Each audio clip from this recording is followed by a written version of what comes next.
கிறிஸ்துவிலே மிகவும் பிரியமானவர்களே, 9/4/2025 உங்களை சந்திப்பதில் மகிழ்ச்சி அடைகிறேன். வாருங்கள், ஒரு நிமிடம் நாம் ஜெபிப்போம். அன்பு தகப்பனே, என்னுடைய பாதுகாப்புக்காய் ஜெபிக்கும்படி என் தேவனுடைய சமூகத்தில் வருகிறேன். என் தேவனுடைய நிறைவும் அன்பும் ஆசீர்வாதம் விடுதலும் என்னுடைய வாழ்க்கையிலிருந்து செயல்படும்படி நீர் செய்தல்லும்படியாய் ஜெபிக்கிறேன். எல்லா பொல்லாப்பு நாசமோச விலைக்கு வர நீங்க பாதுகாத்துக் கொள்ளுங்க. உங்களுடைய கரமானது இவருடைய வாழ்க்கையிலிருந்து அற்புதத்தை செய்யட்டோம்ப்பா. செல்லக்கூடிய இடத்துல நாம் தேவ மகிமை இவரை சூழ்ந்து கொள்வதாக. இயேசு கிறிஸ்து சிந்தின பரிசுத்த ரத்தத்தை இவர் மீதும் ஒரு குடும்பத்தின் மீதும் ஒரு செய்கிற சகல காரியத்தின் மீது பூசுகிறேன். ஆகவே இந்த நாள் முழுவதும் தெய்வீக ஆசீர்வாதம் இவரோடு இருப்பதாக. யோவான் 17:17 படி உங்களுடைய வசனம் சத்தியம் என்று சொல்லி எழுதப்பட்டக்கூடிய வார்த்தையின்படி ஆண்டவரே, இந்த சத்திய வசனம் இவரோடு இருந்து சகலத்திலுமே ஜெயிக்கும்படி நீர் செய்துள்ளபடி ஜெபிக்கிறேன். பாதுகாத்து வழி நடத்துங்க. இயேசுவின் நாமத்திலே ஒப்புக்கொடு ஜெபிக்கிறேன் நல்ல பிதாவே, ஆமேன். பிரியமான ஜெப பங்காளரே, ஒரு நிமிடம் நம்ம இந்திய தேசத்திற்காகவும் ஜெபிப்போம்.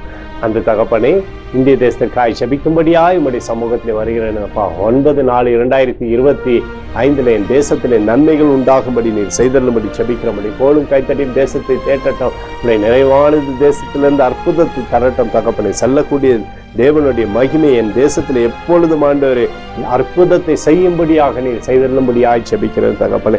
சமாதானத்தை கட்டளையிடுவீராக. எங்களுக்காக அடித்து நொறுக்கப்பட்டக்கூடிய இயேசு கிறிஸ்துவும் ஒரு சிந்தனை வெளியேறப்பட்ட ரத்தத்தையும் வைத்து ஒப்பு கொடுக்கிறேன். அதோடு இந்திய தேசத்தில் எழுப்புதலை தரும்படியாய் ஜெபிக்கிறேன்.